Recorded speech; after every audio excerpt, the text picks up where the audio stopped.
जदून आपने किया हुआ है? सर किया है पर बहुत पुराना किया और 2021 में किया था।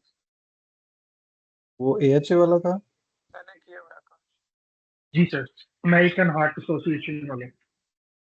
हम्म, सही सही। उसमें तो काफी मैंने चीजें किया था हमें लियाकत सीखने को नेशनल हॉस्पिटल से। गुड। उसमें भी हमें बहुत कुछ सीखने को मिलता है ECG के हवाले से। और उसके बाद नेचुरली हमारी जो है ना, उसको करने के बाद हमारी क्रिटिकल थिंकिंग बहुत इम्प्रूव हो जाती है। तो अब लोगों के पास ना यूट्यूब चैनल का भी जो है ना सपोर्ट है। तो सब मुझे पहले ही मैसेज कर देते हैं, सर आज ड्यूटी बहुत बिजी है, आज की क्लास का लिंक भेज देना या PPT भेज देना। तो आई थिंक इसीलिए हमारे पास ज्वाइनीज कम है आज। तो think we have someone in the lobby.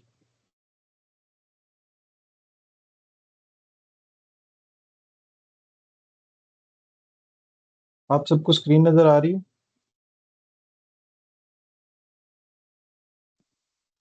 जी हाँ जी सर। सर चले शुरू करते हैं जी। ठीक है। आज हमारा टॉपिक होगा ECG बेसिक्स के ऊपर, कार्डिक रिदम्स के ऊपर। और हम इंटरप्रिटेशन पे भी गौर करेंगे। और उसके अलावा है हमारे पास रिदम्स की मैनेजमेंट, रिदम्स की रिकॉग्निशन। तो इसको कंटिन्यू करते हैं। सबसे पहले ECG है क्या है? ठीक है। तो बड़ा बेसिक सी चीज़ है, सबको पता है कि electrical activity of the heart है। ठीक है, आइडेंटिफाई करते हैं हम इसमें हार्ट रिदम्स को, कंडक्शन abnormalities को, इस्कीमिया को, इलेक्ट्रोलाइट डिस्टर्बेंसेस की वजह से भी ECG का बहुत बड़ा, हार्ट का बहुत बड़ा कनेक्शन है इलेक्ट्रोलाइट्स के साथ। सो ECG, उन ECG में चेंजेस नज़र आते हैं जब इलेक्ट्रोलाइट्स में चेंजेस नज़र आते हैं। एनक्लेक्स का फोकस किस चीज़ पे होता है? मेरी हर क्लास का जो एक टाइटल होता है वो ये भी होता है कि एनक्लेक्स फोकस्ड क्लासेस। ये नहीं है कि बस सारा ही पढ़ना है, बेस से पढ़ना है, बस किताबें पढ़ देनी। तो उसमें भी थोड़ा सा ये हो जाता है ना कि आपका टाइम वेस्ट होता है। क्योंकि हमारी कोशिश ये है साध एनप्लक्स एकेडमी में भी कि 4 to 5 to 6 मंथ्स के अंदर जो है आप लोग रेडी हो जाए एनप्लक्स के लिए। ठीक है। तो एनप्लक्स स्पेसिफिक चीज़ें पूछता है आपसे। ठीक है। लेकिन आपका जो ग्रास रूट जो बेस नॉलेज है वो बड़ा अच्छा होना चाहिए, लेकिन एनप्लक्स फोकस चीज़ें पढ़नी चाहिए हमें। सो रिदम की रिकॉग्निशन पे एनप्लक्स फोकस करता है और नर्सिंग इंटरवेंशंस पे। मैंने हमेशा कहा नर्सिंग इंटरवेंशंस को नोट डाउन कर लिया करें, बहुत इंपॉर्टेंट होती हैं। पेशेंट को हमेशा पहले असेस करना है बिफोर ट्रीटिंग द मॉनिटर। ये वाला फार्मूला तो अपने जहन में बिठा लें। Always assess the patient before treating the monitor. अच्छा, एक चीज़ होती है पल्सलेस इलेक्ट्रिकल एक्टिविटी। ठीक है। आपको मॉनिटर पे पल्सलेस इलेक्ट्रिकल एक्टिविटी नज़र आ रही है और आप ऐसे मतलब चिल हो के अपने नोट्स डाल रहे हो कि पेशेंट को तो कुछ भी नहीं है, बस सामने तो साइनस रिदम आ रहा है। लेकिन आप पेशेंट को नहीं देखते हैं और पेशेंट आपका विदाउट पल्स चल रहा होगा। ठीक है। So always assess the patient before treating the monitor. NCLEX की टिप क्या? Treat the patient not just the rhythm strip. हाँ, ये भी है कि आपने पेशेंट के जो बैकग्राउंड में चीज़ें चल रही हैं, जो कॉजेज चल रहे हैं, उनको ट्रीट करना है, ना कि सिर्फ रिदम स्ट्रिप को। आप रिदम को एक दफ़ा से नॉर्मलाइज कर दोगे लेकिन वो दोबारा से, आज फिर लिंक कनेक्ट नहीं हो रहा।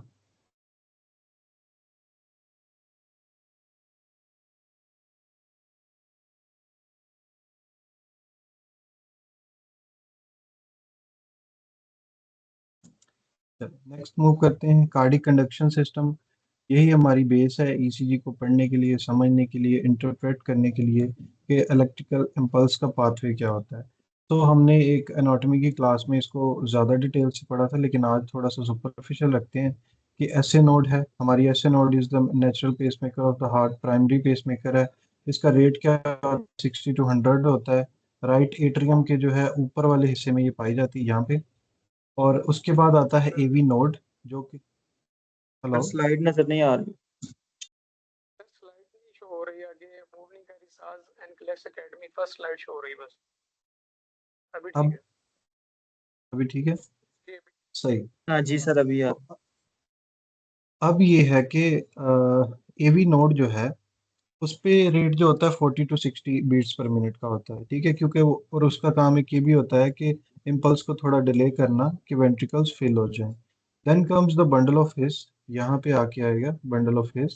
ठीक है, इसका रेट होता है 20 to 40 बीट्स पर मिनट का, और ये आगे जो है वेंट्रिकल्स तक इम्पल्स को लेके जाती है via right and left bundle branches, और फिर प्रोकेंजी फाइबर्स के ऊपर दे दिए जाते हैं जो कि स्प्रेड हो जाते हैं वेंट्रिकल्स के ऊपर। सो ये सारा था, इम्पल्स इस तरह से टॉप टू बॉटम की तरफ ट्रैवल करती है। और फिर हम पढ़ेंगे अब S P Q R S. एक आप लोगों को पता ही होगा कि ईसीजी में पी क्यू आर एस होता है, ठीक है, एक वेव बनती है जिसके ऊपर हम स्टडी करते हैं, जिसको हम समझते हैं, जिसकी वजह से हमें डिसऑर्डर्स और रिदम चेंजेस समझ आते हैं। सो अब हम पढ़ेंगे कि पी क्यू आर एस कैसे बनता है, ऐसे नोड से ट्रैवल कहाँ करती है इम्पल्स, और कैसे कैसे आगे फॉरवर्ड इम्पल्स होती है। So first we have is SA node fires P wave. The impulse starts in the sinoatrial node. Sinoatrial node में ही पी वेव शुरू होती है। अगर पी वेव नहीं है, it means there is some issue with the atrium. Atriums के साथ इशू है, एट्रियल उसमें कॉन्ट्रैक्शन में मसला हो रहा है, जिसकी वजह से पी वेव नहीं बन रही। सो वो बन जाएगी हमारी फिब्रिलेशन में आ जाएगा, ठीक है, इरेगुलर रिदम हो जाएगी। पी वेव का होना जरूरी है जी रेगुलर रिदम के लिए। The impulse starts in the SA node. Electrical activity spread करती है through the right and left atria. Right और लेफ्ट एट्रिया के ऊपर जो है इलेक्ट्रिकल एक्टिविटी स्प्रेड करती है, और कॉज क्या करती है, एट्रियल डीपोलराइजेशन को कॉज करती है। ठीक है, एट्रिया कॉन्ट्रैक्ट करते हैं और पुश करते हैं ब्लड को वेंट्रिकल्स में। अच्छा, डीपोलराइजेशन क्या हो गया? Anybody wants to answer this?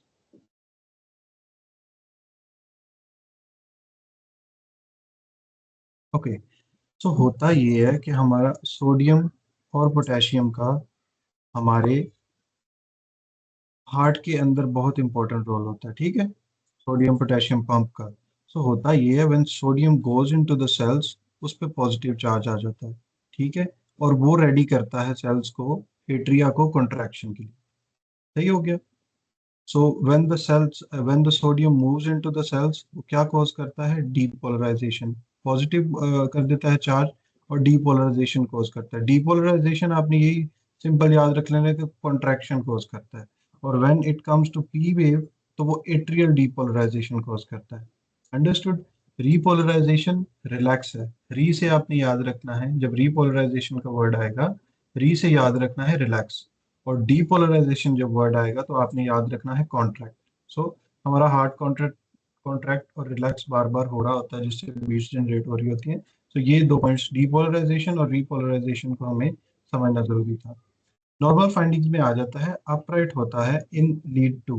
P wave जो होती है इस तरह से, ये यहाँ पे आपको नजर आ रही होगी, पी वेव जो है अपराइट होती है लीड टू के अंदर, और इसका होना रेगुलर रिदम के लिए जरूरी है। स्मूथ है and rounded. Sir next sir slide show please नहीं हो रही। स्लाइड्स के साथ इशू आ रहा है।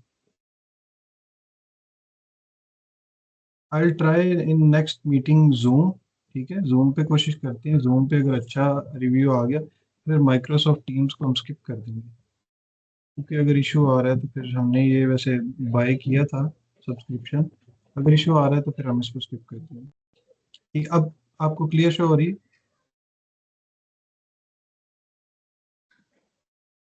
अब आप लोगों जो को सर क्लियर शो होती है, लेकिन जब आप slide show- नेक्स्ट स्लाइड पे जाते हैं, जैसे अभी ऐसे नोड है, हाँ, नेक्स्ट इशू आ जाता है वो स्टेप स्लाइड वन शो। वाली सर स्लाइड्स आगे अभी स्टेप वन वाली पे है, और हम स्टेप वन को डिस्कस कर रहे थे कि ऐसे नोड जो है वहाँ पे पी वेव जनरेट होती है, इलेक्ट्रिकल एक्टिविटी राइट एट्रियम और लेफ्ट एट्रियम के ऊपर जो है स्प्रेड होती है। कॉज क्या करती है, एट्रियल डीपोलराइजेशन। डीपोलराइजेशन से याद रखना है कॉन्ट्रैक्ट। यहाँ पे होता ये है कि एट्रिया के अंदर से ब्लड कॉन्ट्रैक्ट होके वेंट्रिकल्स के अंदर आता है, ठीक है, और ये अपराइट पोजीशन में होती है। सबसे पहली वेव जो बनती है पीक्यूआरएस हमारे पैटर्न में, पी वेव बनती है, इसका होना रेगुलर रिदम के लिए बहुत ज़रूरी है। और ये कॉज करती है कि एट्रिया जो है प्रिपेयर हो रहे हैं वेंट्रिकल्स में ब्लड भेजने के लिए। ठीक है, understood?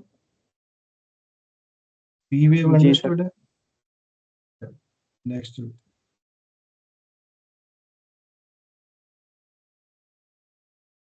Next we have is step to.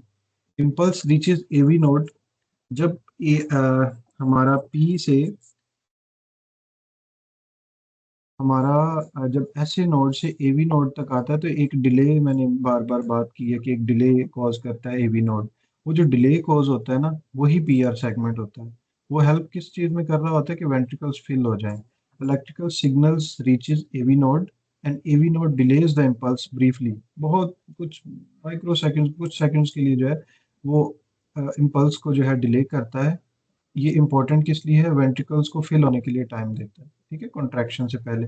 अगर वो वेंट्रिकल्स फिल नहीं होते और कॉन्ट्रैक्शन हो जाती है तो कार्डिक आउटपुट ही नहीं होगा ना, ब्लड नहीं होगा अगर वेंट्रिकल्स के अंदर, तो बॉडी को क्या जाएगा? ठीक है। सो ईसीजी के अपीयरेंस में आ जाता है, फ्लैट लाइन है पी वेव के बाद। यहाँ आप देख सकते हैं, ठीक है, जूम इन, तो ये हमारा पी आर सेगमेंट है, ठीक है। ये आफ्टर पी वेव यहाँ से लेके यहाँ तक पी आर सेगमेंट हो गया। और अगर इसी को अगर पी आर इंटरवल ले ले तो यहाँ से नीचे से लेके पी से लेके यहाँ तक पी आर इंटरवल है, ठीक है। सो ये डिफरेंट वो बनाए गए हैं सेगमेंट और इंटरवल अंडरस्टूड करने के लिए चीज़ों को, कि कहाँ पे चेंजेस आएंगे, टाइमिंग्स में चेंजेस आएंगे यहाँ पे, तो कौन सी कंडीशन कॉज हो रही है, ठीक है।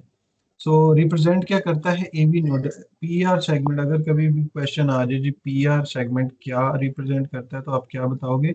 एवी नोड के डिले को प्रेजेंट करता है। और एवी नोड का डिले किस लिए जरूरी होता है? वेंट्रिकल्स के ब्लड से फिल होने के लिए जरूरी होता है, ठीक है। AV node is the traffic signal of the heart, ठीक है। Next we have impulse travels through bundle of His and bundle branches, ठीक है। होता क्या है? The impulse rapidly travels through bundle of his right bundle branch, left bundle branch, Purkinje fibers। वो जो impulse अब एवी नोड पे आई थी, अब उसने नीचे पूरा उसको ट्रैवल कर लिया, ठीक है। पूरा वो जो एक शेप बनी हुई है वेंट्रिकल्स के इधर उधर पुरकेंजी फाइबर्स की, उसने उधर इम्पल्स को रेडी कर दिया है अपना काम करने के लिए, ठीक है। ट्रैवल डाउन हो गया वो। ये ट्रैवल डाउन जो है, ठीक है, थर्ड स्टेप के अंदर जो ट्रैवल डाउन है, यहाँ पे ये जो चीज़ आपको नजर आ रही है डिफ्लेक्शन, यहाँ पे बिगिनिंग ऑफ क्यूआरएस कॉम्प्लेक्स शुरू हो गया, ठीक है। क्यूआरएस कॉम्प्लेक्स सबसे इंपॉर्टेंट है ईसीजी में, ठीक है। सब वैसे सारी चीजें इंपॉर्टेंट है, लेकिन क्यूआरएस इसलिए इंपॉर्टेंट है, सारा काम ही इसका ही, ठीक है। सारा जो परफ्यूजन कर रहा है ये कर रहा है। रिप्रेजेंट क्या करता है? इलेक्ट्रिकल कंडक्शन टुवर्ड्स वेंट्रिकल्स, ठीक है। हमारा ये थर्ड स्टेप जो है, इसके अंदर हमारी इम्पल्स ने एवी नोड से ट्रैवल किया पुरकेंजी फाइबर्स तक, जो कि हमें रिप्रेजेंट करता है इलेक्ट्रिकल कंडक्शन टुवर्ड्स वेंट्रिकल्स, ठीक है। इलेक्ट्रिकल कंडक्शन तो हो गई, ठीक है। अब क्या करेगा? जब आपके वेंट्रिकल्स कॉन्ट्रैक्ट करेंगे तब आपकी जो है क्यूआरएस पूरा कॉम्प्लेक्स बनेगा, ठीक है। Step 4, ventricles ventricles depolarize QRS complex. Depolarize हमें याद हो जाना चाहिए बातें करते करते, लेक्चर डिस्कस करते करते, कि डीपोलराइज इज हमारा कॉन्ट्रैक्शन है। वेंट्रिकल्स कॉन्ट्रैक्ट करेंगे इस तरह से, तो हमारा जो ब्लड है हमारी बॉडी से एक एक साइड से राइट वेंट्रिकल से लंग्स में चला जाएगा और लेफ्ट वेंट्रिकल से पूरी बॉडी में चला जाएगा। वेंट्रिकल्स रिसीव करते हैं इलेक्ट्रिकल स्टिमुलेशन, हो गई उनकी, ठीक है। लास्ट स्टेप में ventricles contract and eject blood, ठीक है। ईसीजी पे अपीयरेंस क्या बनती है? क्यू वेव से फर्स्ट नेगेटिव डिफ्लेक्शन बनती है, ठीक है। आपको पूछा ये भी जा सकता है कि पीक्यूआरएस में सबसे पहले कौन सी नेगेटिव डिफ्लेक्शन आती है, ठीक है। तो पहले क्यू आती है फिर एस आती है, ठीक है। First negative deflection is Q wave. R wave है फर्स्ट पॉजिटिव डिफ्लेक्शन आती है, ठीक है। S wave, S is negative deflection after R wave. और रिप्रेजेंट, ये सारी जो चीजें हैं, क्यूआरएस पूरे का पूरा क्या रिप्रेजेंट करता है? वेंट्रिकुलर डीपोलराइजेशन, ठीक है। इसकी नॉर्मल ड्यूरेशन याद रखना जरूरी है, 0 to 12 सेकेंड होती है। और इसके अंदर अगर चेंजेस हैं तो भी हमारी बहुत सी रिदम्स के बारे में हमें पता चलता है कि यहाँ पे अगर 0.20 सेकेंड है तो क्या कॉज हो रहा है? वीटी कॉज हो रहा है, ठीक है, या फिर और कोई रिदम कॉज हो रही है, ठीक है।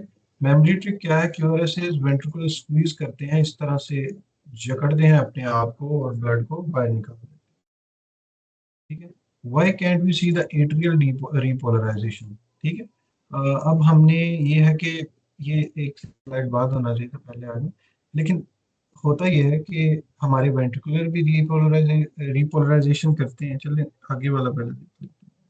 ये वेंट्रिकुलर रिपोलराइज जब करते हैं वेंट्रिकल्स, ठीक है, वेंट्रिकल्स रिकवर करते हैं इलेक्ट्रिकल, मसल रिलैक्स करता है, ठीक है। वेंट्रिकल्स रिकवर करते हैं इलेक्ट्रिकली और मसल रिलैक्स करता है। रीपोलराइज से मैंने निमोनिक ये बताया कि री से रिलैक्स, ठीक है, मसल रिलैक्स हो जाता है। तो कौन सी वेव जनरेट होती है? T wave. T wave is very important और कॉम्प्लेक्स, क्योंकि हाइपरकलीमिया हाइपोकलीमिया बार बार आएगा आपको जब इलेक्ट्रोलाइट्स पढ़ाऊंगा। तो उसमें जो है आपका बार बार आपका टी वेव आएगा, टी वेव के बारे में आपको सुनने को मिलेगा, यू वेव और टी वेव के बारे में। तो हाइपरकलीमिया में क्या है, टॉल टेंटेड टी वेव्स होती हैं, ठीक है, और हाइपोकलीमिया में जो है वो फ्लैट होती है या फिर अपसाइड डाउन होती है। तो ईसीजी में अपीयरेंस टी वेव की जैसे आएगी। जो हमारे वेंट्रिकुलर्स रिपोलराइजेशन होंगे तो उनकी जो हमारे पास अपीयरेंस आएगी वो टी वेव बनेगी, ठीक है। रिप्रेजेंट क्या करता है? वेंट्रिकुलर्स की रिलैक्सेशन। मैं फिर रिपोलराइजेशन ही यूज कर रहा हूँ, वेंट्रिकुलर रिलैक्सेशन, ठीक है। नॉर्मल अपीयरेंस क्या होती है? अपराइट एंड राउंडेड, ठीक है। और इसमें मेमोरी ट्रिक ये है, टाइम टू रिकवर।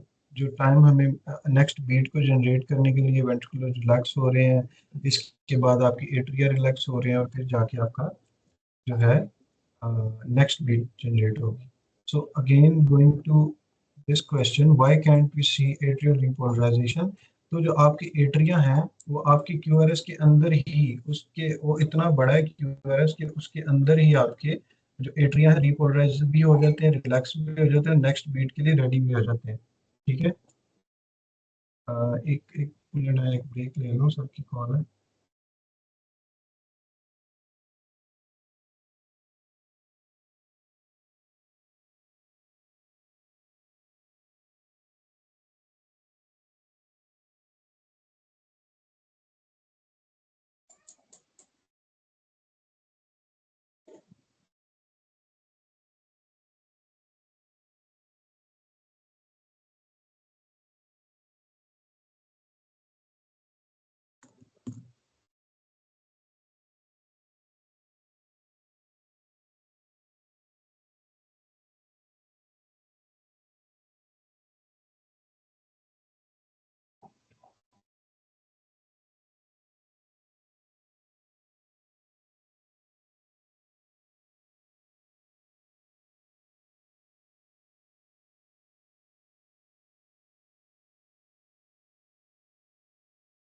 एक तो ये समझ नहीं आती, 14 लोगों का सही से कनेक्ट हो जाता है, फिर एक दो कह रहे होते हैं कि हमारा कनेक्ट नहीं हो रहा।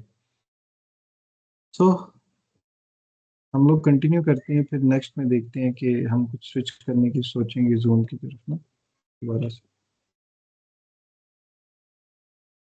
यहाँ से चला के देखते हैं स्लाइड शो। अगर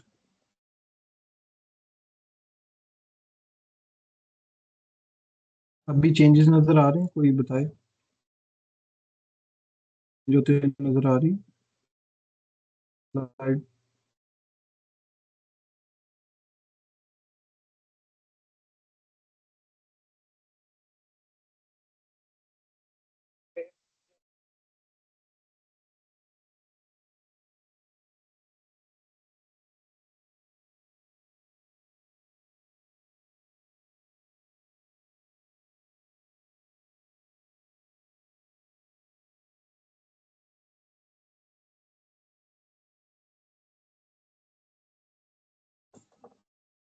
ओके, अभी ये स्लाइड शो हो रही है?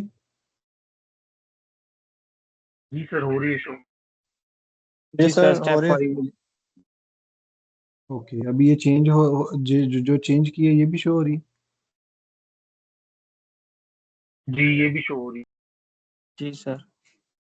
नेक्स्ट वी हैव इज, ये वाली बात होगी थी हमारी कि एट्रियल रिपोलराइजेशन हमें इसलिए नज़र नहीं आती क्योंकि क्यूआरएस खुद ही इतना बड़ा है, इतना लंबा आप देखें, पी वेव छोटी सी है, टी वेव छोटी सी, लेकिन क्यूआरएस इज बिगर। तो उसके बीच में ही हमें कभी भी एट्रिया देखिए, पी वेव किसने बनाई है? एट्रियल डीपोलराइजेशन ने, ठीक है। तो अगर वो कॉन्ट्रैक्ट हुआ है तो उसको रिलैक्स होने के लिए भी टाइम चाहिए, लेकिन वो जो रिलैक्सेशन एट्रिया की है वो क्यूआरएस के पीछे ही छुप जाती है, ठीक है। So atria are repolarizing at the same time while ventricles are depolarizing, ठीक है। However, QRS complex is much larger, it hides atrial repolarization। तो वही सिंपल वर्ड्स में मैंने बता दिया कि क्यूआरएस के पीछे ही हमारी एट्रिया की जो रिलैक्सेशन है वो छुप जाती है, तो इसलिए कोई भी वेव जनरेट नहीं होती। नेक्स्ट वी हैव इज हमारा पी वेव हो गया, पी आर इंटरवल हो गया, पी आर सेगमेंट हो गया, क्यू आर एस कॉम्प्लेक्स बन गया, हमारा ब्लड जो है बॉडी को पहुंच चुका है। अब हमारे पास एस टी सेगमेंट आ गया, ठीक है। वेंट्रिकल्स आर फुली डीपोलराइज्ड, ठीक है। वेंट्रिकल्स हमारे जो है कॉन्ट्रैक्ट हो चुके हैं फुल्ली। अब क्या है early phase of ventricular recovery. ECG पे अपीयरेंस क्या आएगी, फ्लैट लाइन आएगी एक, ठीक है। ये आप देख सकते हैं यहाँ पे, यहाँ पे नॉर्मल मॉर्फोलॉजी, यहाँ पे बिल्कुल नॉर्मल है, ठीक है।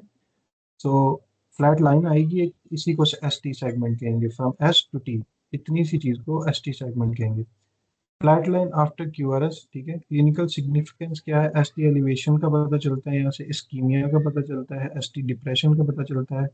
मेनली हमें यही बता रहा होता है कि कहीं ना कहीं कोई वेव वहां से घूम के वहां से क्रॉस नहीं कर पा रही, वहां की परफ्यूजन नहीं हो पा रही, वहां पे ऑक्सीजन डिलीवरी नहीं पहुंच रही हार्ट के पार्ट को, तो इसलिए जो है ये वेव यहाँ से नहीं बन पा रही। ये देख रहे हैं आप, यहाँ पे एस टी एलिवेशन है सी के अंदर, ये तो इतने हिस्से में जब वहां से इलेक्ट्रिकल एक्टिविटी हुई है तो वहां पे ब्लड की परफ्यूजन नहीं हो सकी ड्यू टू ब्लॉकेज, जिसकी वजह से एस टी एलिवेशन होती है। सो एस टी एलिवेशन भी एनक्लेक्स पे बहुत ज़रूरी है, ठीक है।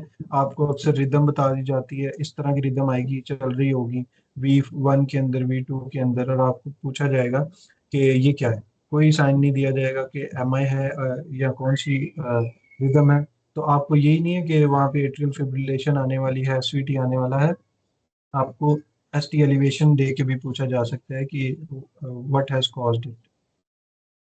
स्टेप नेक्स्ट है हमारे पास टी वेव को हमने पहले ही पढ़ लिया है। टी वेव वेंट्रिकल्स की हमारी जो है रिकवरी है।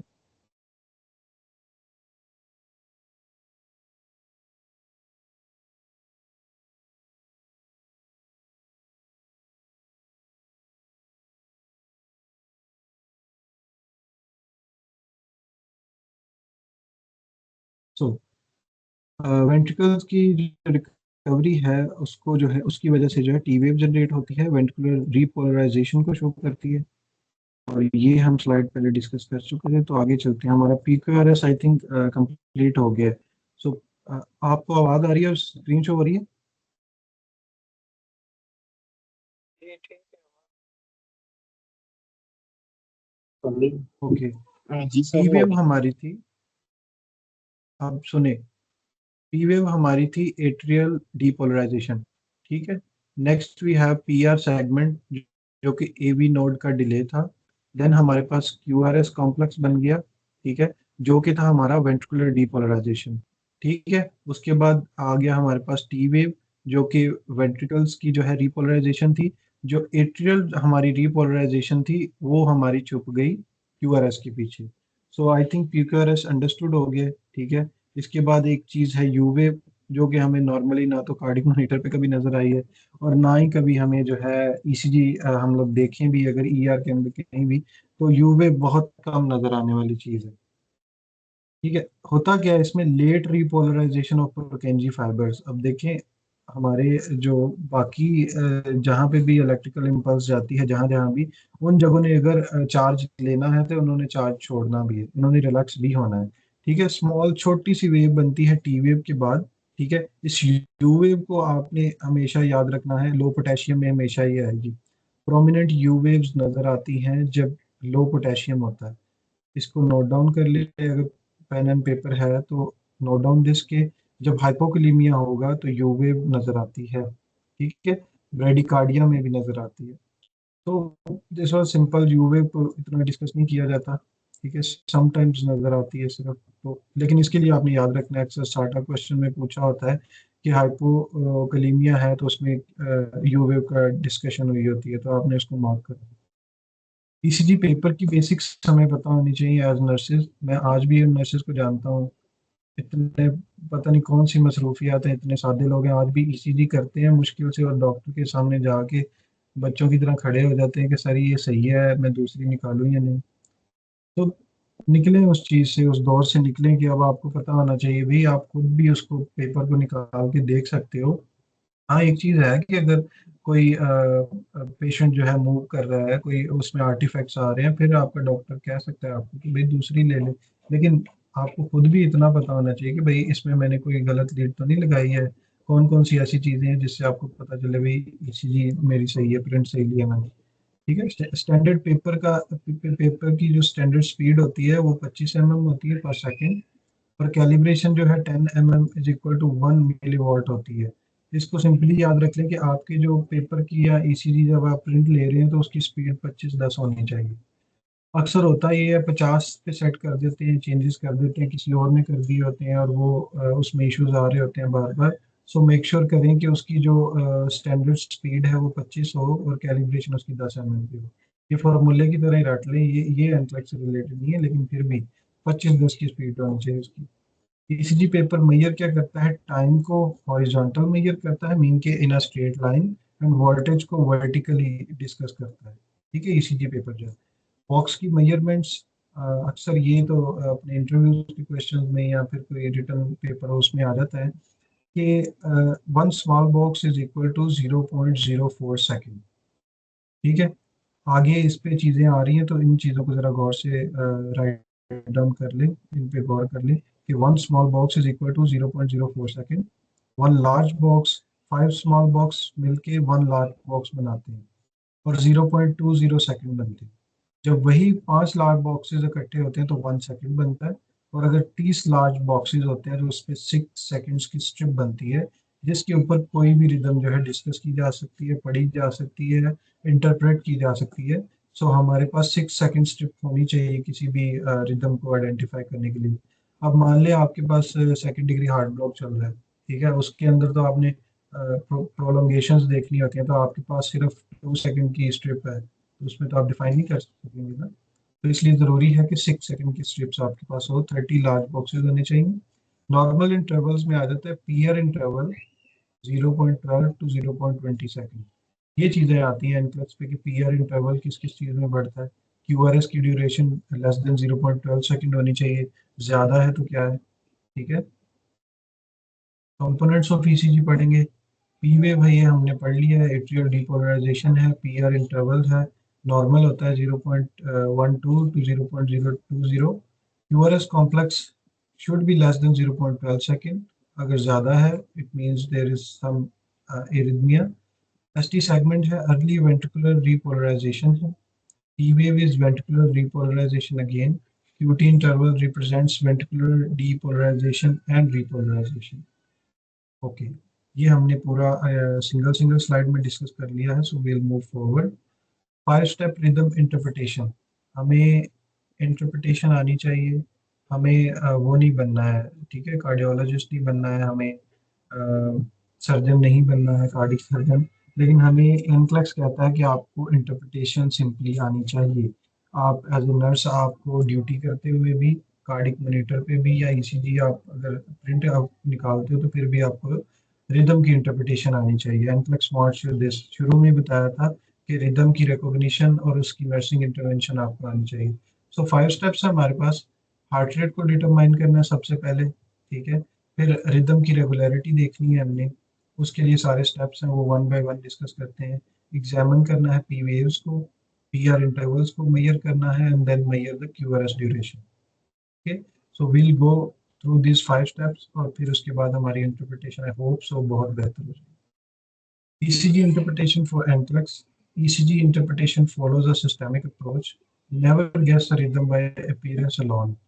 Always check the scenario. हमेशा ऊपर एक सिनेरियो लिखा होगा और फिर आपने, अच्छा, एनथ्रेक्स जब आप पढ़ रहे हो, स्टडी कर रहे हो, आप ट्राई क्वेश्चन प्रैक्टिस क्वेश्चन कर रहे हो, तो उसमें ये किया करें कि हमेशा अपना आंसर सबमिट करने से पहले ऑलवेज फिर से अपना क्वेश्चन सिनेरियो पढ़ा करें और फिर से ऑप्शंस को पढ़ा करें। कभी कभी होता है हम जल्दी में जो है ना गलत कर देते हैं, हमें सही आंसर का पता होता है।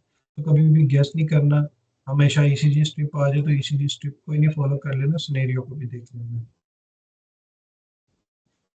ठीक है। Use the same sequence every time, आपको ये, ठीक है।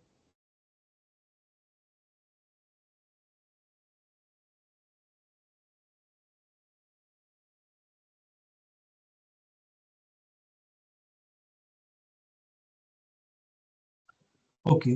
What is the heart rate, इस चीज को देखेंगे। इज द रिदम रेगुलर और इरेगुलर? टेक्निकल इश्यू चल रहा है, बार बार होल्ड ऑन पे जा रहा है। आप सबके साथ भी ये हो रहा है कि होल्ड ऑन हो रहा है, लाइट नहीं शो हो रही?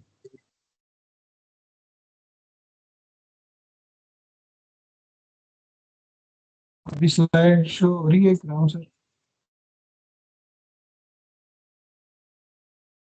नहीं सर, अभी नहीं हो रही।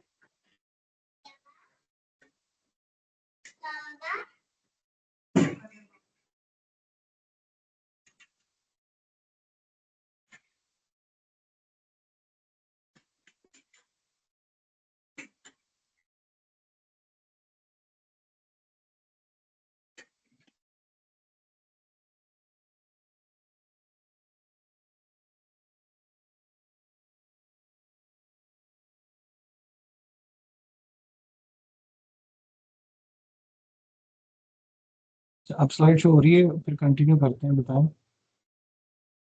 जी सर, अभी हो रही।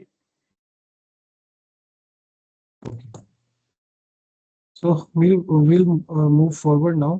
अब वही पॉइंट्स दोबारा से डिस्कस करते हैं कि वही क्वेश्चन आपने खुद से करने हैं कि हार्ट रेट क्या है, ठीक है, रिदम रेगुलर है या इरेगुलर है, पी वेव्स है कि नहीं, शुरू में बताया था पी वेव का होना बहुत ज़रूरी है, पी आर इंटरवल कैसा है और क्यू आर एस कॉम्प्लेक्स कैसा है, नॉर्मल है कि नहीं, Q R S complex should be less then 12 कौन एक्टिव सेकंड। है क्लास में हाजिर?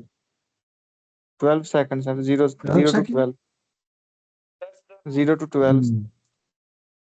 should be less than 0.12 second, 0.12 second, okay, should be less than. जी जी। ज़्यादा होगा अगर 0.13 14 15 की तरफ भी जा रहा है तो इशू है। अच्छा, एनफ्लक्स पे ना आप लोगों ने, मैंने उस दिन एक चीज़ बता दी थी, SpO2 अगर 90 से नीचे है फिर उसको इंटरवीन करना है, ठीक है। और दूसरी चीज़ मैंने एक बताई थी आप लोगों को, एक SpO2 के बारे में, हाँ बीपी के बारे में बताई थी कि अगर 90 60 या 90 50 भी लिखा है तो इट्स ओके, उसमें कुछ ना कुछ और सिनेरियो होगा जिसको आपने फॉलो करना है।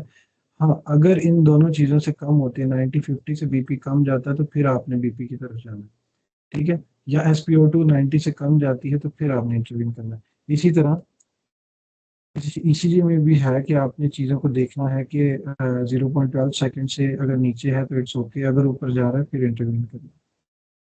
लाइट चेंज हुई है? जी सर। ओके।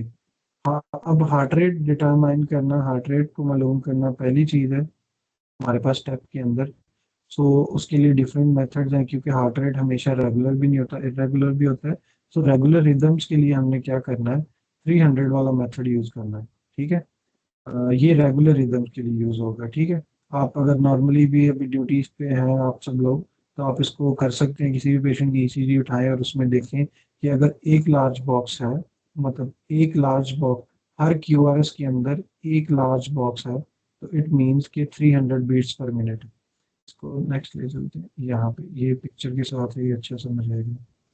अब यहाँ देखें, अगर हर QRS के अंदर एक लार्ज बॉक्स है it means the heart rate is 300, ठीक है। नेक्स्ट चलते हैं, अगर दो लार्ज बॉक्स हैं तो मीन्स के हार्ट रेट इज 150, अगर थ्री लार्ज बॉक्सेस हैं मीन्स हार्ट रेट इज 100, अगर चार लार्ज बॉक्सेस हैं हर QRS आर वेव के अंदर तो हमारे पास हार्ट रेट 75 है। अगर we have 5 large boxes between R interval तो हमारे पास 60 बीट्स पर मिनट है।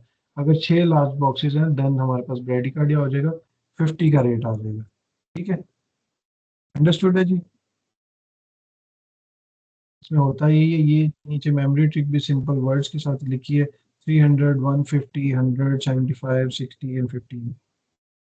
ये इसको लार्ज स्क्वायर मेथड भी बोलते हैं, ठीक है। हर लार्ज स्क्वायर कितने वो बॉक्सेस का बनता है, 5 स्मॉल बॉक्सेस बनते हैं 0.04 सेकंड वाले, तो लार्ज बॉक्स बनता है 0.20 सेकंड वाला, ठीक है। और वो अगर दो आर इंटरवल के अंदर एक लार्ज बॉक्स है तो हार्ट रेट हो गया 300, अगर 2 लार्ज बॉक्स हैं तो हार्ट रेट हो गया 150, अगर 3 लार्ज बॉक्सेज हैं तो हार्ट रेट हो गया 100। तो इसी तरह कंटिन्यू चलेगा। ये समझ आया?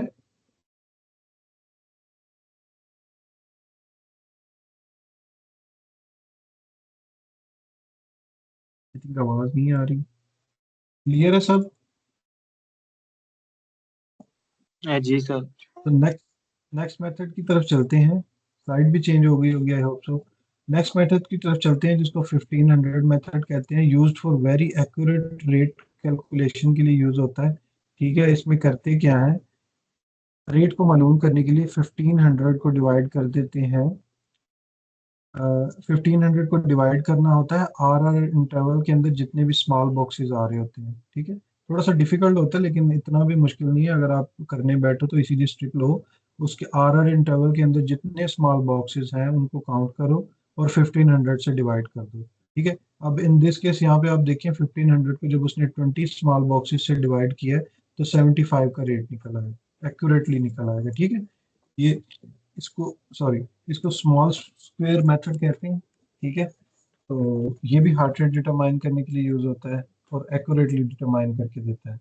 इरेगुलर रिदम्स के लिए क्या करेंगे, आप सीधा सीधा Q R R R interval को गिनो। ठीक है, एक 6 सेकेंड स्ट्रिप के अंदर अगर 5 हैं, 6 हैं, 10 हैं, जितने भी हैं, ठीक है, उसको मल्टीप्लाई कर दो 10 के साथ।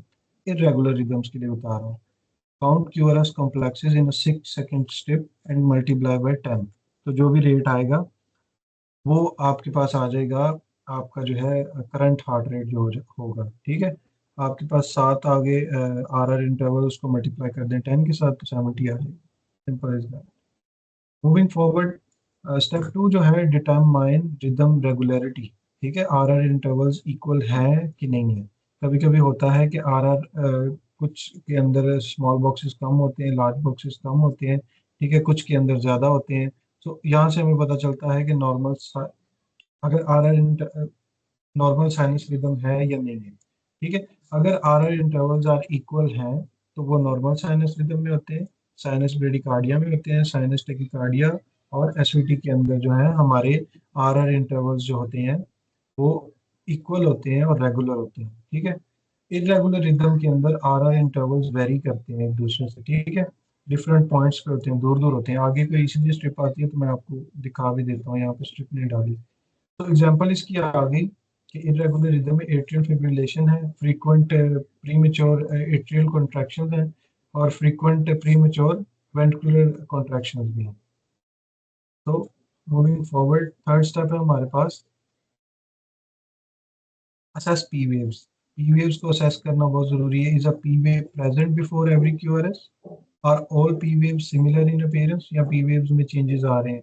आगे हम एक रिदम को डिस्कस करने वाले हैं जिसमें आपकी पी वेव तो होगी लेकिन हर दफ़ा वो पी वेव का ड्यूरेशन बढ़ता जाएगा। ठीक है, तो वो क्या हो गया, इरेगुलर चीज़ हो गई, एक रिदम एक डिफरेंट आ गई हमारे पास। Does every P wave produce a QRS? क्या हर पी वेव एक क्यूआरएस प्रोड्यूस कर रही है? ये भी बहुत ज़रूरी है।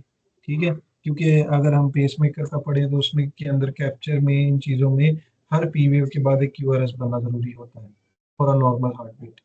फाइंडिंग क्या आ गई है, normal 1 P wave before every QRS, अब normal no P waves atrial fibrillation में ऐसा होता है। ठीक है, एक्स्ट्रा पी वेव्स हैं तो एवी एट्रियोवेंट्रिकुलर ब्लॉक है, इन्वर्टेड पी वेव्स हैं तो जंक्शनल रिदम है। मींस कि उस रिदम को जिस पॉइंट पे जनरेट होना चाहिए था वो उस पॉइंट पे जनरेट नहीं हुई। ठीक है, स्टेप 4 है हमारे पास मैयर पी आर इंटरवल। ठीक है, पी आर इंटरवल को मैयर करने के लिए क्या करेंगे, ये नॉर्मली तो होता है 0.12 टू 0.20 सेकेंड्स, 3 से 5 स्मॉल बॉक्सेस होते हैं। इंटरप्रिटेशन है, शॉर्ट पी आर है, यहाँ पे ये वाला सिंड्रोम डब्ल्यू पी सिंड्रोम कोज करता है, वॉकमैन पार्किंसन वाइट सिंड्रोम के नाम से होगा ये कुछ। ठीक है, not related to this but फिर भी मैंने डाल दिया क्योंकि शॉर्ट पीआर इसी को कोज करता है। लॉन्ग पीआर जो है फर्स्ट डिग्री एवी ब्लॉक को कोज करता है। ठीक है, अगर पीआर इंटरवल आपका बढ़ता जा रहा है तो आगे हम पढ़ने वाले हैं जो ज़रूरी भी है हमारे लिए, फर्स्ट डिग्री एवी ब्लॉक को कोज करता है। प्रोग्रेसिवली लॉन्गर है तो सेकंड डिग्री एट्रियोवेंट्रिकुलर ब्लॉक को कोज करता है, टाइप 1। उसकी भी आगे 2 टाइप्स हैं। Constant PR with dropped QRS होगा तो second degree AV block type 2। इसको यहाँ अंडरस्टैंड नहीं करेंगे, नेक्स्ट स्लाइड्स आ रही है उसमें understand. Moving forward, step 5 is measure QRS duration. QRS की ड्यूरेशन मैंने बताया लेस, अब यहाँ पे भी देखिए लेस देन 0.12 सेकंड्स लिखी हुई है, ठीक है। सो नैरो क्यूआरएस जो है, impulse originates above ventricles, that is अब नॉर्मल, ठीक है। एग्जांपल्स हैं, दैट इज नॉर्मल। एग्जांपल्स हैं sinus rhythms, SVT, atrial Flutter, atrial fibrillation.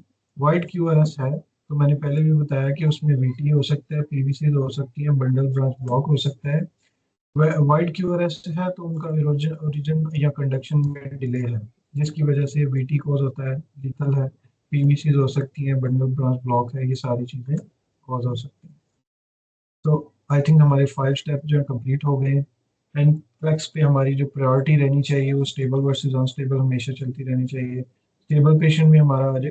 अच्छा, कुछ ईसीजी पे करते हैं, ईसीजी पढ़ते हुए या एसीएलएस पढ़ते हुए हमने ये ज़रूर गौर रखनी है कि हमारे पास पेशेंट अगर इस इशू के साथ है तो क्या वो सिम्टोमेटिक है या एसिम्टोमेटिक है, ठीक है, या वो हीमोडायनामिकली स्टेबल है या अनस्टेबल है, ठीक है। सो स्टेबल पेशेंट या हेमोडायनामिकली स्टेबल कौन सा पेशेंट होता है? अवेक है, एडिक्वेट बीपी है, no chest pain, no signs of shock, treat rhythm according to protocol. ACLS protocol आप सबने पढ़ा होगा, अगर कहीं पे पॉसिबल हुआ तो किसी लेक्चर में वो भी डिस्कस कर लेंगे। अनस्टेबल पेशेंट में हाइपोटेंशन होगी, देखा, हीमोडायनामिक्स डिस्टर्ब है उसकी, अल्टर्ड मेंटल स्टेटस होगा, चेस्ट पेन होगी, साइंस ऑफ शॉक होगा, and immediate intervention is required, otherwise your patient is at danger, ठीक है, your patient is in danger, immediate intervention is required, patient condition determines urgency, not just the ECG strip, ठीक है। अब आपके पास आ गया bradycardia, ठीक है, आप लोग क्या करोगे? अब जो क्रिटिकल थिंकिंग करने वाला नर्स नहीं है तो वो क्या करेगा, ब्रेडिकार्डिया में उठाएगा एट्रोपिन और लगा देगा पेशेंट, ठीक है। लेकिन जिसने एसीएलएस अच्छे से किया है, जिसने ये क्लास अच्छे से देख ली, या जिसने वैसे ही जो है अपना स्टडी अच्छे से की हुई है, उसकी क्रिटिकल थिंकिंग अच्छी है, तो ब्रेडिकार्डिया के पेशेंट को पहले सिम्टोमेटिकली देखा जाता है कि अगर वो स्टेबल है तो नहीं, तो एट्रोपिन रेडी रखा जाता है लेकिन उसको देखा जाता है इफ ही स्टेबल तो उसको सिर्फ आपने मॉनिटर करना होता है, ठीक है। तो आगे सारी कंडीशंस के साथ साथ हमें बताया जाएगा कहाँ हमने मॉनिटर करना है, कहाँ नहीं। सिस्टमिक ईसीजी की इंटरप्रिटेशन हमने देख ली, उसी को दोबारा बताएगा। रेट को डिफाइन करना है, रिदम को देखना है, रेगुलर है या इरेगुलर है, पी वेव्स हैं या नहीं है, पीआर इंटरवल कैसा है, क्यूआरएस ड्यूरेशन कैसी है, फिर इंटरप्रिटेशन निकल के आएगी और वहीं से हमारी नर्सिंग प्रायोरिटी बनेगी, ठीक है। सबसे पहले हम अपने स्टेप्स को नहीं भूलना कभी भी, ईसीजी की वो स्टेप आ जाए ना आपके पास या आप तैयारी कर रहे हो या एक लेक्चर को सुन रहे हो बार बार, तो आपने इन्हीं 5 स्टेप्स को फॉलो करना है। 5 स्टेप्स को फॉलो करने के बाद आपने इंटरप्रेट करना है ये मेरी जो है डायग्नोसिस है, फिर उसके ऊपर नर्सिंग प्रायोरिटी को देना सिनेरियो के मुताबिक, ठीक है। If you can systemically analyze rate, rhythm, PR, QRS, you can correctly identify nearly all common NCLEX PCD rhythm, ठीक है जी। तो हमने बहुत ज़्यादा एक्स्ट्रा चीज़ें नहीं ऐड की, लेकिन इसी के अंदर इन्हीं स्टेप्स को करके हम लोग ईसीजी की रिदम्स को इंटरप्रेट कर सकते हैं। तो अब हमारे पास हमारी रिदम रिकॉग्निशन आ गई, उनकी मैनेजमेंट आ गई, मैनेजमेंट भी टू द पॉइंट है, लेकिन फार्मा की जो मैनेजमेंट है वो फार्मा में पढ़ेंगे, क्योंकि अगर एक ही क्लास में सारा कुछ इनपुट कर दिया जाए तो फिर स्टूडेंट्स कंफ्यूज हो जाते हैं। नेक्स्ट जो क्लास है वो हमारी कार्डियोवास्कुलर का फार्मा कवरेज ही है, जो कि डेफिनेटली जो है सारे पॉइंट्स को क्लियर कर देगी, और उसके बाद हमारा कार्डियोवास्कुलर का क्विक क्विज आएगा, ठीक है, क्योंकि हमने कार्डियोवास्कुलर ऑलमोस्ट फिनिश कर दिया, तो अब सिर्फ फार्मा की कवरेज रह गई।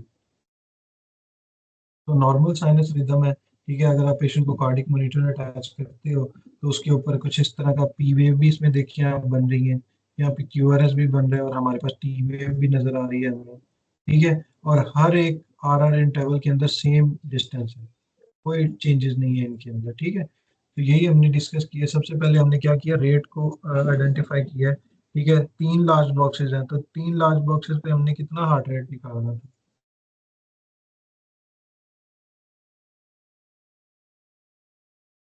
किसी को याद है? 100 100। Good good. 100 हमारा हार्ट रेट आ गया। रिदम रेगुलर है कि नहीं? रिदम भी जी रेगुलर है। रेगुलर। तो रेगुलर क्यूआरएस से पहले हर QRS से पहले P वेव भी है, ठीक है जी। PR इंटरवल कितना आ रहा है जी, 0.12 to 0.20 second, that is also normal. QRS is less than 0.12 seconds, तो ये हमारे जो जितने 5 स्टेप्स हैं वो सारी चीज़ों को नॉर्मलाइज शो कर रहे हैं, ठीक है। ये इसके अंदर नॉर्मल कार्डिक कंडक्शन हो रही है, कोई ECG में चेंजेस नहीं है, your patient is stable, no treatment required. Moving forward we have, slide move हुई है। जी sir. Okay, we have sinus bradycardia, where the sinus words comes, वहाँ पे आपका जो है हमेशा हार्ट रेट ऊपर नीचे हो सकता है, लेकिन रिदम हमेशा रेगुलर होगी जहाँ जहाँ साइनस आएगा। तो यहाँ पे आपका जो RR इंटरवल है दैट विल बी इक्वल, लेकिन जो है हमारा हार्ट रेट जो है 60 से कम होगा, इसलिए उसको ब्रेडिकार्डिया बोल रहे हैं। रिदम रेगुलर होगी। ये किन में कोज किन जगहों पे किन कंडीशंस में हमें देखने को मिल सकता है, एथलीट्स के अंदर, क्योंकि उनका हार्ट पंप कर करके काम कर करके जब रिलैक्सिंग कंडीशन में आता है तो वो बिलो द लाइन चला जाता है रिलैक्स करने के लिए, क्योंकि वो मोस्ट ऑफ द टाइम जो है जितना वो वर्कआउट करते हैं वो मोस्ट ऑफ द टाइम जो है पंपिंग में रहता है, इसलिए टैकीकार्डिया में रहता है। तो जब रिलैक्स होता है तो वो बिलो द लाइन चला जाता है। तो एथलीट्स में ब्रेडिकार्डिया इसलिए होता है, इंक्रीज्ड वेगल टोन, ठीक है। हमारी वेगस नर्व जो है दैट इज वेरी इंपॉर्टेंट हमारी ECG के लिए, अगर उसकी टोन इंक्रीज्ड है तो भी हमें ब्रेडिकार्डिया देखने को मिलेगा। हाइपोथायराइडिज्म, जब हम लोग एंडोक्राइन पढ़ेंगे तो वहाँ पे ब्रेडिकार्डिया साटा के क्वेश्चंस में आता है कि हाइपरथायराइडिज्म वाला हमेशा टैकीकार्डिया में रहेगा और हाइपोथायराइडिज्म वाला हमेशा ब्रेडी में रहेगा। डाइजॉक्सिन जिन पेशेंट्स को मिलता है उनका भी हार्ट रेट कम हो जाता है, ठीक है, क्योंकि डाइजॉक्सिन कॉन्ट्रैक्टिलिटी पे काम करता है। सिम्टम्स क्या होंगे, हाइपोटेंशन होगी पेशेंट को इफ ही इज सिम्टोमेटिक, ठीक है। एसिम्प्टोमेटिक में क्या होगा, patient is sitting normally, BP is normal, he is alert and oriented, no signs of syncope और डिजीनेस। लेकिन अगर पेशेंट सिम्टोमेटिक है, हाइपोटेंशन है, डिजीनेस है और सिंकोपी है, और मैनेजमेंट इसकी क्या आ जाती है, सबसे पहले तो पेशेंट को असेस करना है, ना कि हमने रिदम को असेस करना है। पहला रूल तो ये ECG स्ट्रिप का सिखाया है कि हमने हमेशा पेशेंट को असेस करना है, मॉनिटर को बाद में असेस करना है। फिर हमने पेशेंट की ऑक्सीजनेशन देखनी है कि ऑक्सीजन की कमी की वजह से तो नहीं हो रहा है ये इशू, ठीक है। फिर एट्रोपिन हमने रेडी करना है, देना नहीं है, ठीक है। अगर हाँ फिर भी एट्रोपिन देने के बाद भी मसला नहीं हल हुआ तो ट्रांसक्यूटेनियस स्पेसिंग करेंगे अगर पेशेंट अनस्टेबल है, ठीक है। ट्रांसक्यूटेनिक पेसिंग में ये होता है कि पैड्स लगाए जाते हैं पेशेंट की चेस्ट पे, आपका डिफिब्रिलेटर को यूज़ किया जाता है और पेशेंट को जो है आप पेसिंग पे सेट कर देते हो, और जो है उसका हार्ट रेट पेसिंग की मदद से जनरेट होता रहता है, काम करता रहता है, जब तक कि आपके पास जो है दूसरा आपका पेस मेकर अवेलेबल नहीं हो जाता, एक्सटर्नल पेस मेकर नहीं अवेलेबल हो जाता। साइनस टैकीकार्डिया, ठीक है। यहाँ पे हम लोग अगर रेट को काउंट करें तो यहाँ पे हमारे पास है 2 लार्ज बॉक्सेस। तो हमारे पास जो है, अब ये देखें, ये सिंपली हमने ऊपर पढ़ा, हम उसको यहाँ पे अप्लाई कर रहे हैं कि अगर 2 से थोड़े से ज़्यादा है, ठीक है, 2 लार्ज बॉक्सेस हैं तो हार्ट रेट हो जाएगा 150, अराउंड 150 हो जाएगा, ठीक है। अगर यहीं पे हम स्मॉल बॉक्सेस को काउंट कर लें हमारे पास एक्यूरेट हार्ट रेट निकल के आ जाएगा। हम उन स्मॉल बॉक्सेस को 1500 से डिवाइड करेंगे and we'll have the accurate heart rate. इसमें भी रिदम रेगुलर होती है, लेकिन पेन की वजह से, फीवर की वजह से, एंजाइटी की वजह से, हाइपोवोलीमिया की वजह से, हाइपोक्सिया की वजह से साइनस टैकीकार्डिया कॉज हो सकता है, ठीक है। सो ये थे हमारे पास कॉजेज। मैनेजमेंट इसमें क्या करेंगे, अगर देखिए पेन है पेन रिलीव करें, फीवर है फीवर कम करें, एंजाइटी है उसको आप थेराप्यूटिक कम्युनिकेशन करें, और कोई अगर आप एंजाइलोटिक दे सकते हो वो दें, हाइपोवोलीमिया है फ्लूइड दें, हाइपोक्सिया है तो ऑक्सीजन, सही है।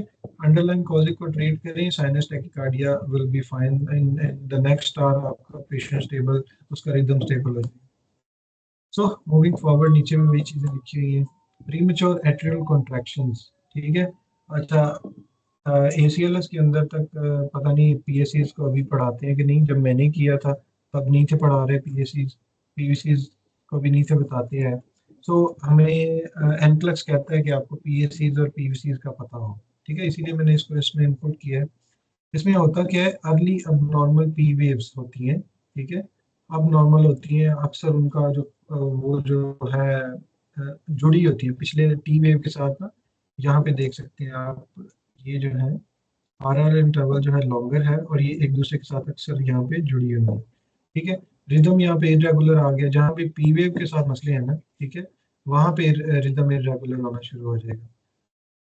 तो इसकी पिक्चर को अपने जहन में रखें। ठीक है, हमने पिक्चर को नहीं, हमने जितना हमने अच्छे से क्लास को वो पढ़ा है सुना है, तो हमें सिर्फ मेमोराइज नहीं करना, हमें अप्लाई भी करना है। ठीक है, हमने स्टेप्स को देखा, हमने कैसे कैसे वेव्स बनती हैं उनको देखा, तो हमने इसको मेमोराइज नहीं करना, पिक्चर को अपने जहन में रखें, लेकिन मेमोराइज नहीं करना, चीज़ों को अप्लाई करना है हमेशा। अर्ली अब नॉर्मल पी वेव्स आ रही है आपके पास, rhythm is regular, R R का देखें, यहाँ पे इंटरवल शॉर्ट है, यहाँ पे लंबा हो गया, यहाँ पे शॉर्ट है, तो इससे क्या पता चलता है रिदम इरेगुलर है। क्या कॉजेज हो गए इसकी? स्ट्रेस की वजह से हो सकता है, कैफीन की वजह से हो सकता है, अल्कोहल की वजह से, इलेक्ट्रोलाइट इम्बैलेंस की वजह से। मैनेजमेंट क्या करेंगे आप? वही एंटीबायोटिक्स देंगे, कैफीन इंटेक कम करेंगे, स्ट्रेस कम करेंगे, अल्कोहल की इंटेक को कम करेंगे। ठीक है, जिनकी वजह।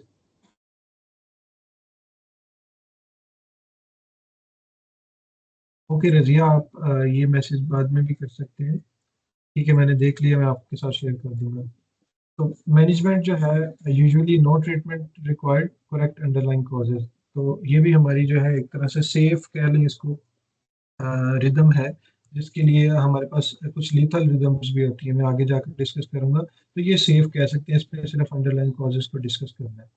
सुप्रावेंट्रिकुलर टैकीकार्डिया है हमारे पास। ठीक है, इसके अंदर हमारे पास जो लार्ज बॉक्स है वो, देखें आप, एक लार्ज बॉक्स से थोड़ा सा ज़्यादा है। ठीक है, तो ये हमें बताता है कि heart rate would be around 200 to 250 और 300। ठीक है, तो ये एक पहचान भी होती है एसवीटी की, कि हमेशा वीटी जो है हमारा, एस हमारा जो साइनस टेकिकार्डिया है, वो 150 से नीचे नीचे होता है।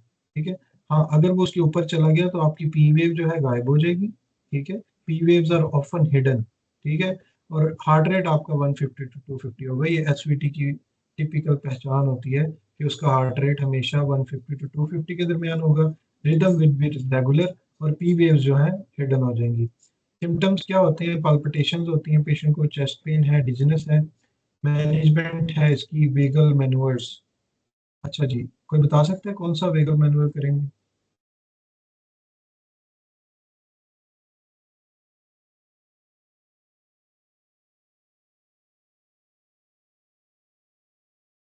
एनीवन के आंसर?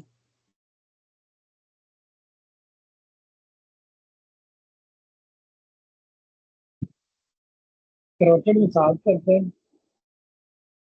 हम्म, करेक्ट। ठीक है जी, कैरोटिड मसाज करनी होती है। अच्छा, आपके पास पेशेंट आ गया एसवीटी के साथ, आप पहले वेगल मैनुअल करोगे या एडिनोसिन एक ड्रग होती है वो दोगे?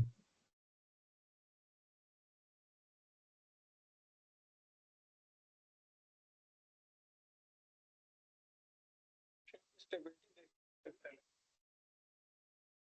व्हीकल मैनुअर करेंगे आपकी पहले। आवाज कम है।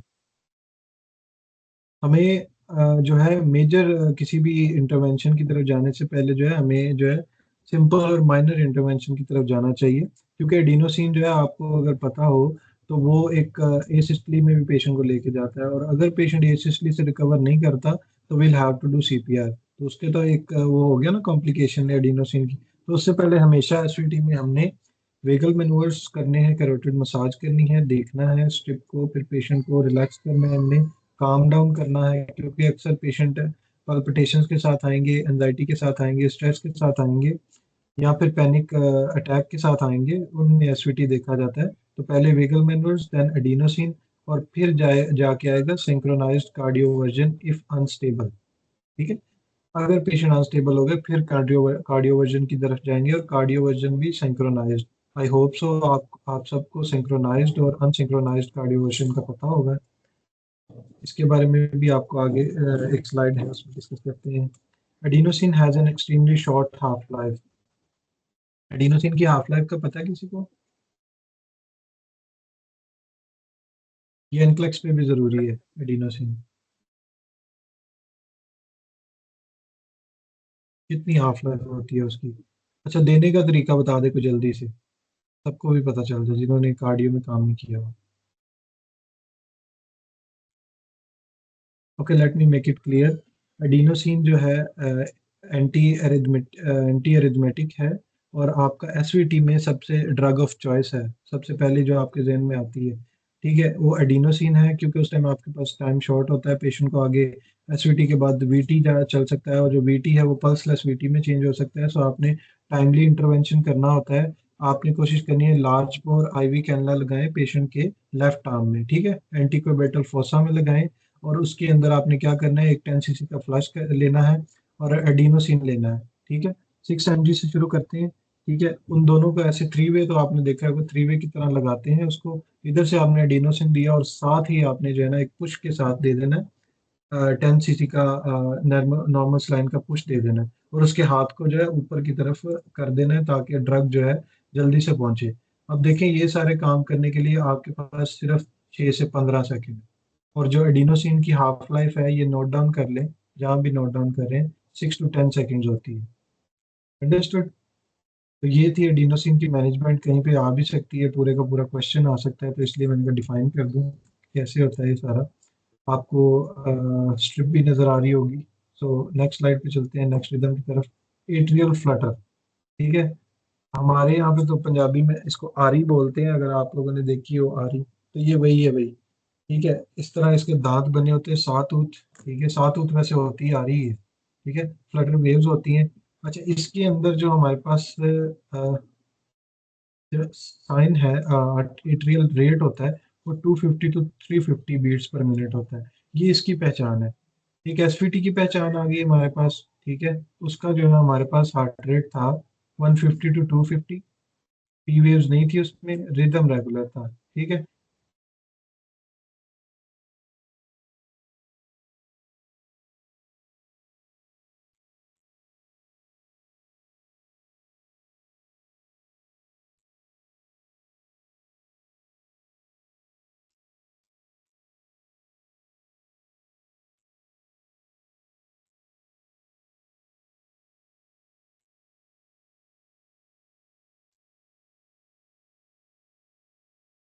ठीक है, आप सबको अब आवाज आ रही है? कुछ इशू है एकदम से? जी जी आ रही है अभी। चलें, एट्रियल फ्लटर पे थे हम लोग। सा टूथ इसकी अपीयरेंस होती है इस तरह से, ठीक है। इसका रेट जो है टिपिकल, इसका साइन जो है, इसका एट्रियल रेट जो होता है 250 to 3 बीट्स पर मिनट होता है। इसके अंदर देखें, जहां भी आपका एट्रियल फिब्रिलेशन आ गई ना, उसमें क्या करते हैं, आपके एट्रिया जो है क्यूअर करते हैं, ठीक है। क्यूअर का मतलब होता है कि फड़फड़ाते हैं। और जब आपका देखें ब्लड के सेल्स, आप किसी पेशेंट को ब्लड भी लगा रहे हो तो बहुत ज्यादा उसको शेक नहीं करना होता, क्योंकि क्या होता है कि क्लॉट बनने का खतरा होता है। तो अगर आपके एट्रिया के अंदर ऐसे वो फड़फड़ा रहे हैं, तो आपका जो ब्लड होगा वो क्या होगा, क्लॉट बनाएगा, एम्बोलाई कॉज करेगा, वो ट्रैवल करेगा, and it will cause stroke या एमआई कॉज कर सकता है, ठीक है। इसमें मैनेजमेंट आपकी क्या होगी, रेट कंट्रोल करना है आपने, एंटीकोगुलेशन देनी है, कार्डियोवर्जन करनी है। जहां भी एट्रियल फिब्रिलेशन आ गई वहां पे आपने एंटीकोगुलेशन लाजमी याद रखनी है। रेट कंट्रोल करेंगे, बीटा ब्लॉकर्स के साथ कर सकते हैं, एंटी एरिथमेटिक्स के साथ कर सकते हैं, और कार्डियोवर्जन कर सकते हैं if your patient is unstable. तो एट्रियल फिब्रिलेशन है हमारे पास, ठीक है। नो आइडेंटिफाइबल पी वेव्स तो है ही नहीं है, ठीक है, एट ऑल। ये मैंने एक स्ट्रिप ये डाली है ताकि आपको समझ आए कि पी वेव्स की तो आपको समझ या पहचान या कहीं मिलेंगी नहीं, ठीक है। इरेगुलर रिदम होगा आपका, ठीक है। मतलब कि इरेगुलर होता जाएगा। इरेगुलर वो होता है जो इरेगुलर हुआ फिर इरेगुलर हो गया, लेकिन ये इरेगुलर से इरेगुलर ही होता जाएगा ये रिदम, ठीक है। आप देख रहे हैं कि खराब से खराब तर ही होता जा रहा है, ठीक है। यहाँ पे आर आर इंटरवल सेम नहीं होते, डिफरेंट होते हैं, और जिसकी वजह से ये इरेगुलर माना जाएगा। पी वेव्स भी नहीं है, तो इसके रिस्क क्या होते हैं, स्ट्रोक हो सकते हैं इसकी वजह से। अगेन वही बात आ गई, वो हार्ट फड़फड़ा रहा है, तो हार्ट फेलियर की तरफ पेशेंट जा सकते हैं। मैनेजमेंट है बीटा ब्लॉकर्स के साथ, कैल्शियम चैनल ब्लॉकर्स के साथ, एंटीकोएगुलेंट्स के साथ, और कार्डियोवर्जन के साथ। करना क्या है, स्ट्रोक को प्रिवेंट करना है आपको। तो फर्स्ट डिग्री एवी ब्लॉक आ गया हमारे पास, ठीक है। एवी का काम क्या था, ठीक है। पी से जब पी से जब हमारा क्यू वेव तक जाता है, इंटरवल जो है, उसके अंदर हमारा ए बी नोड का कुछ काम था, कुछ डिले करना था उसमें, ऐसा ही है, ठीक है। जब वो डिले 0.12 सेकेंड से ज़्यादा हो गया, ठीक है, पी आर इंटरवल जहाँ पे मोर देन 0.20 सेकेंड है, every P followed by QRS, ठीक है। डाइजॉक्सिन है, बीटा ब्लॉकर्स है, इंक्रीज्ड वेगल टोन। इसमें पहचान यही है आपकी फर्स्ट डिग्री एवी ब्लॉक की कि आपका पी जो है आपकी QRS से दूर होता है। और कितना दूर होता है उसको ऐसे नहीं याद रखना कि दूर होता है, मोर देन 0.20 सेकेंड, ठीक है। आप अगर इसके स्मॉल बॉक्सेस को काउंट करें तो आपको आपका जो टाइम है वो निकल के आ जाएगा आपके पास कि कितना आता है, क्योंकि हर स्मॉल बॉक्स जो है, हर लार्ज बॉक्स जो है 0.2 सेकेंड के बराबर होता है, 0.20 सेकेंड के बराबर होता है। तो अगर इससे ज़्यादा है आपका डिफरेंस, मीन्स कि आपका पीयर इंटरवल ज़्यादा है और फर्स्ट डिग्री ये भी ब्लॉक है। अंडरस्टूड हो गया ये? आगे थोड़े से चीज़ें वो हो जाएंगी कॉम्प्लिकेटेड। ये समझ आया कि फर्स्ट डिग्री एबी ब्लॉक में क्या होता है? जी आपका सर। पीयर इंटरवल जो है बढ़ रहा होता है लेकिन होता रेगुलर है। हर पी वेव के बाद QRS भी आता है, ठीक है। ट्रीटमेंट इसमें रिक्वायर्ड नहीं होता until patient is symptomatic. Second degree AV block type 1, Wenckebach, ठीक है। इसके अंदर क्या होता है, वही जो आपका इसमें दोनों इकट्ठे इसलिए लिखे थे मैंने, शो किए थे कि दोनों आपको इस तरह से समझ आ जाए, क्योंकि मोबिल्स टाइप 1 और टाइप 2 में जो है डिफरेंस होता है। एक दफ़ा ना अब ये सारी चीज़ें पढ़ने का मैं कहता हूँ एनक्लेक्स बंदा पढ़े, आगे एग्जाम डे का चले उसके लिए होपफुल होना बहुत अच्छी बात है, लेकिन पढ़ना चाहिए चीज़ों को हमेशा। अब मेरा मोबिल्स 1 और 2 पे जो है बड़ी अच्छी वो थी, कमांड थी। एक दफ़ा एक एमओ ने ऐसे ही पूछ लिया, ICU एमओ ने, कि आकाश भाई बताएं मॉनिटर के ऊपर ना कौन सी स्ट्रिप चल रही है। मैंने थोड़ा टाइम लिया पेशेंट के, मेरे मैंने ये नहीं कहा कि स्ट्रिप को सिर्फ देखो, मैंने पेशेंट की फाइल भी देखी। मैं TL था ऑब्वियसली, मेरा उससे कंसर्न नहीं था पेशेंट की ना बेड साइड से। तो मैंने फाइल भी पढ़ी, पेशेंट के सिम्टम सारी चीज़ें पढ़ने के बाद फिर से स्ट्रिप देखी।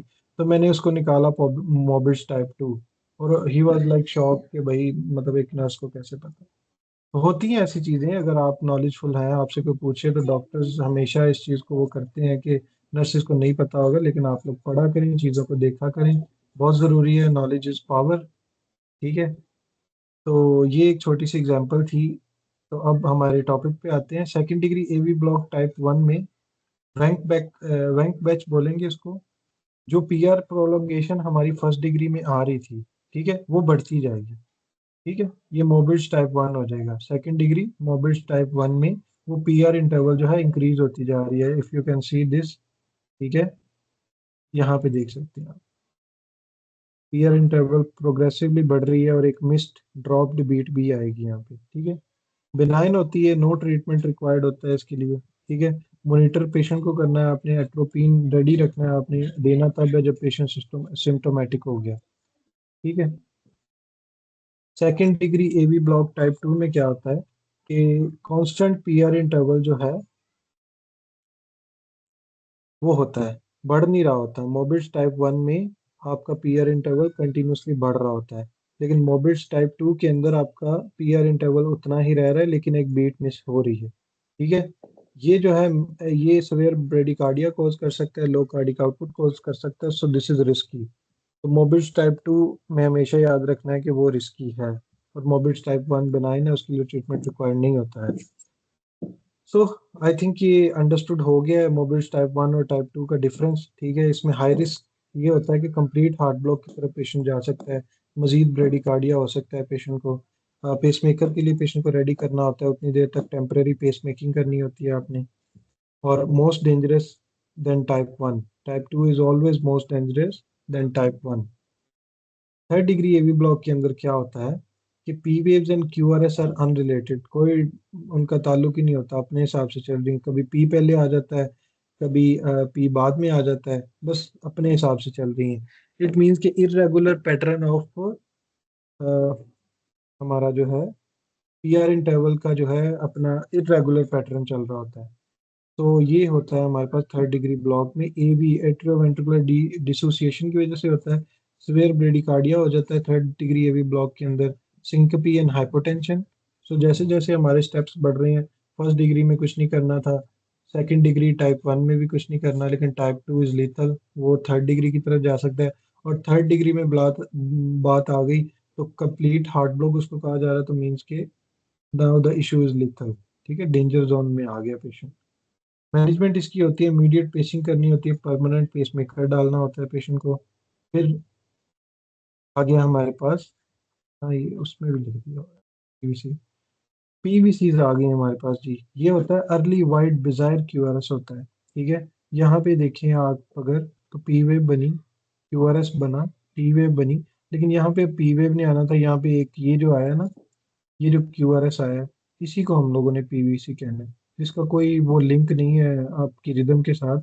लेकिन क्या है, उसके बाद फिर से नॉर्मल हो जाएगा, ये हो गया पी, फिर क्यूआरएस, फिर से ये हो गया। यहाँ पे ये जो चीज आई है ना, this is pre mature contraction, ठीक है।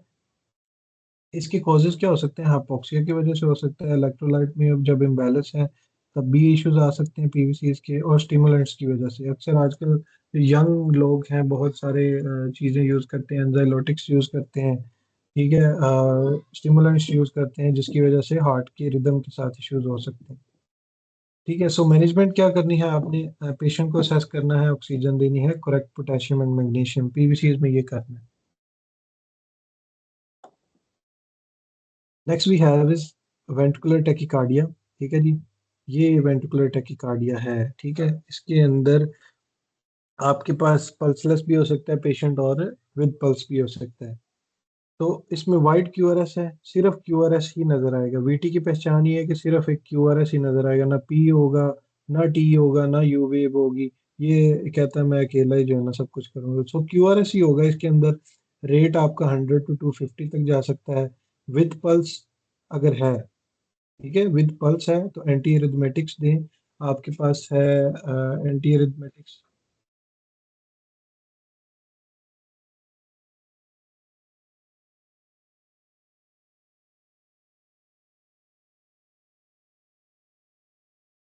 सॉरी, बीच में लाइन ड्रॉप कर जाती है। तो आपके पास एंटी एरिथमेटिक्स हैं, सिंक्रोनाइज्ड कार्डियोवर्जन है। सिंक्रोनाइज्ड का वर्ड यूज हो रहा है, विद पल्स। अच्छा, डी फेब जो हमारा होता है ना, उसके ऊपर एक बटन होता है सिंक्रोनाइज के नाम से, ठीक है। उसको आपने यूज करना होता है ताकि जब आप पेशेंट को शॉक डिलीवर कर रहे हो तो वो आर वेव के ऊपर डिलीवर ना हो, ठीक है। अगर आर वेव के ऊपर डिलीवर हो गया तो देन आपका पेशेंट जो है ना एसिस्टली में भी जा सकता है। सो मेक श्योर करना होता है कि आर वेब के ऊपर डिलीवर ना हो, तो आपका फिर सिस्टम, आपका जो डीफेब है वही डिफाइन करेगा कि उसने कहाँ पे डिलीवर करना है। अंडरस्टूड। विदाउट पल्स है तो आपने सीपीआर करना है। वीटी विदाउट पल्स है, इट मींस डेंजरस, मैंने कहा था वीटी लीथल होता है। अगर आपने साइनस टेकिकार्डिया को इंटरवीन नहीं किया तो वो एसवीटी में चेंज होगा, एसवीटी को नहीं किया तो वो वीटी में चेंज होगा, और फिर अगर वो विदाउट पल्स हो गया तो फिर सीपीआर, डीफिब, एपिनेफ्रीन, एमाइड्रोन आपको पूरा एसीएलएस रन करना पड़ेगा।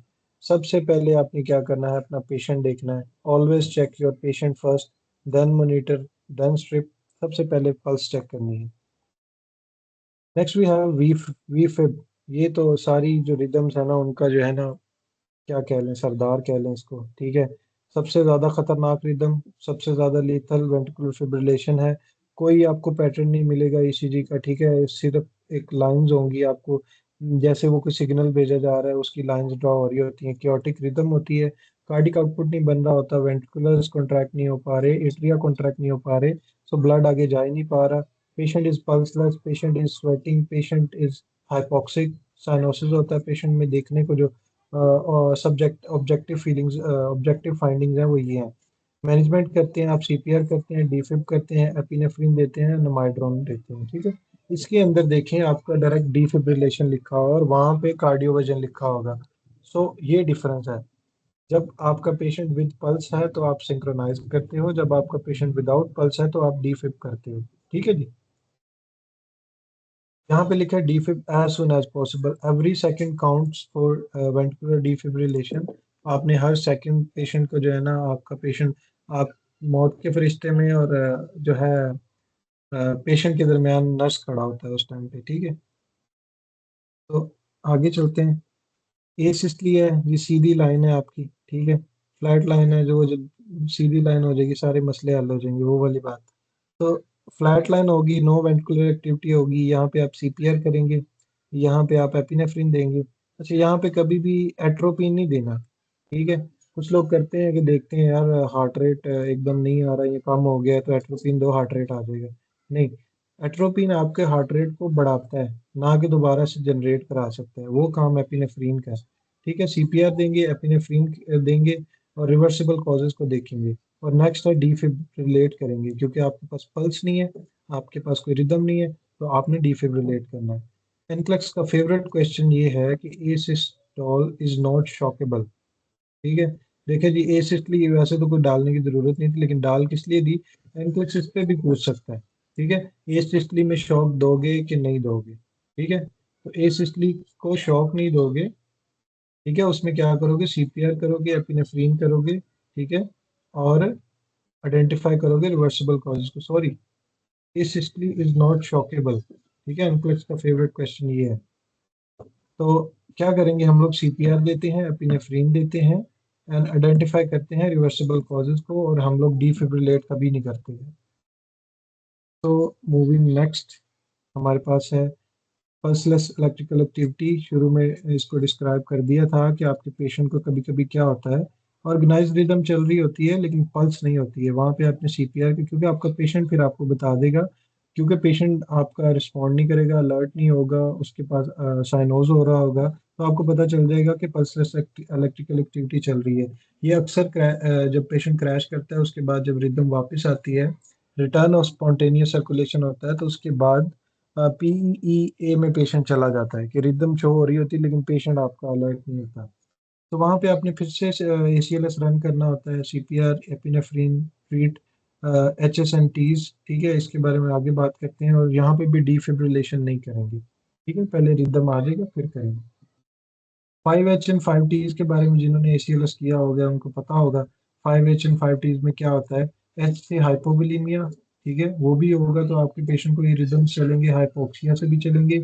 एसिडोसिस होगा फिर भी ये रिदम्स कॉज होंगे। हाइपरकलीमिया में मैंने बताया था टॉल टेम्परेचर टी वेव्स होती हैं। हाइपोकलीमिया में भी रिदम्स होंगे और हाइपोथर्मिया में भी रिदम्स होंगे। ठीक है जी, जब आपका पेशेंट ओटी से आता है तो उसको वार्म करना इसीलिए ज़रूरी होता है कि आपका जब बॉडी ठंडी है, हार्ट ठंडा है, तो it can cause arrhythmias. 5Ts में आ जाता है टेंशन न्यूमोथोरैक्स है। ठीक है, उसमें भी आपका हार्ट जो है ना डिफरेंट रिदम जनरेट कर सकता है। लिथल टेम्पोनार्ड है, हमने बहुत पढ़ा है, टेम्पर कार्डिक टेम्पोनार्ड, बैक्स्ट्रियार्ड आपको पता ही होगा। टॉक्सिन्स है, थ्रोम्बोसिस है। ठीक है, पल्मोनरी भी हो सकता है और कोरोनरी भी हो सकता है। ठीक है, तो ये पिक्चर में भी सेम उसी तरह से डिफाइंड है। कार्डियोवर्जन वर्सेस डिफिब्रिलेशन, ये मैंने कहा था आगे चल के डिस्कस करते हैं। So here it is. Synchronized cardioversion किस किस एरिथमियाज में करते हैं, एसवीटी में करते हैं, एट्रियल फ्लटर में, एट्रियल फिब्रिलेशन में, और अनस्टेबल बीटी विद पल्स में। ठीक है, विद पल्स और विदाउट पल्स वाला किस्सा बहुत अच्छे से याद कर लें, कहाँ पे डिफिब्रिलेट करना है और कहाँ पे आपने सिंक्रोनाइज कार्डियोवर्जन करनी है। डिफिब्रिलेशन करते हैं पल्सलेस बीटी में और वेंट्रिकुलर फिब्रिलेशन में, दो ही है। यहाँ पे इसको आप ऐसे भी याद रख सकते हैं, शॉकेबल रिदम्स कौन सी है और अनशॉकेबल रिदम्स कौन सी है। ठीक है, ऊपर वाली जो है, सॉरी, नहीं नहीं नहीं नहीं, ये रिदम सारी शॉकेबल है लेकिन अनशॉकेबल दूसरी होती है। ठीक है, पीईए है, ए सिस्टली है, और आपकी नॉर्मल साइनस रिदम आ गई। इन सारी के अंदर आप लोग शॉक नहीं देते, लेकिन ये जितनी सारी लिखी है इनके अंदर आपने शॉक देना है। हाँ, ये शॉक का डिफरेंस है कि यहाँ पे सिंक्रोनाइज कार्डियोवर्जन शॉक देना है और यहाँ पल्सलेस वीटी और वीफिब में डिफिब्रिलेट करना है आपने। पेसमेकर की नर्सिंग केयर में क्या होगी, कैप्चर हमेशा आपने, जब भी आपके पास पेशेंट आता है आईसीयू में, वार्ड में, अगर उसको पेसमेकर लगा हुआ है, तो मेरी तो आदत थी कि मैं कैप्चर को ऑन करता था मॉनिटर पे, ताकि पता हो कि पेशेंट की बीट्स कैप्चर हो रही है कि नहीं, वो सेंस कर रहा है कि नहीं, आउटपुट आ रहा है कि नहीं जितना पेशेंट का सेट है। अक्सर हमारे पास जो पेसमेकर होता है ना टेम्पररी, उसके ऊपर आउटपुट लिखी होती है, तो अगर उतना आउटपुट नहीं बन रहा होता तो आपने प्रोवाइडर को बताना है कि ये इशू चल रहा है, पेशेंट का सेंस कर रहा है कि नहीं, कैप्चर कर रहा है कि नहीं। कैप्चर एक सीधी लाइंस होती हैं, आपके हर क्यूआरएस के ऊपर ना एक लाइन आती है, तो वो कैप्चर होता है। पेशेंट को एजुकेट करना है, कैरी पेसमेकर कार्ड, हमेशा अपने पास एक ब्रेसलेट रखें या कार्ड रखें। स्ट्रॉन्ग मैग्नेटिक फील्ड्स को अवॉइड करें और पल्स को डेली चेक करते रहो। इलेक्ट्रोलाइट्स एंड ईसीजी चेंजेस, इसको हम लोग फार्मा की क्लास में भी डिस्कस करेंगे, लेकिन अभी के लिए हाइपरकैलेमिया में टॉल पीक टी वेव्स होती हैं, वाइड क्यूआरएस हो जाता है। ठीक है, हाइपोकैलेमिया में फ्लैटन टी वेव्स होंगी और यू वेव, ये एक दूसरे के ऑपोजिट चलते हैं। हाइपोकैल्सीमिया में प्रोलॉन्ग क्यूटी इंटरवल होता है, क्यूटी इंटरवल बढ़ जाएगा पेशेंट का। ठीक है। हाइपरकैल्सीमिया में शॉर्ट एंड क्यूटी इंटरवल होगा। सो ये थे हाइपरकैलेमिया, हाइपोकैलेमिया, इन सबको हम लोग फार्मा में डिस्कस करेंगे कि कौन सी मेडिसिन से कौन से चेंजेस आते हैं। इलेक्ट्रोलाइट्स को मजीद हमने डिस्क्राइब करना नेक्स्ट क्लास में। तो एनक्लेक्स की ईसीजी प्रायोरिटीज क्या आएंगी? फिर से वही चीजें एक दफा हम लोग जल्दी जल्दी से कर लेते हैं, क्लास बहुत लंबी हो गई है। हमेशा पेशेंट को पहले असेस करना, ठीक है। पल्स देखनी है पेशेंट की, देखना है स्टेबल है या अनस्टेबल है, देखना है रिदम शॉकेबल है कि नहीं, ठीक है। रिकॉग्नाइज करना है एवी ब्लॉक्स तो नहीं है, ऑक्सीजनेशन को प्रायोरिटाइज करना है, स्ट्रोक को प्रिवेंट करना है एट्रियल फिब्रिलेशन में कैसे, एंटीकोएगुलेंट्स देके प्रिपेयर करना है पेसिंग के लिए, कंप्लीट हार्ट ब्लॉक के लिए, ठीक है।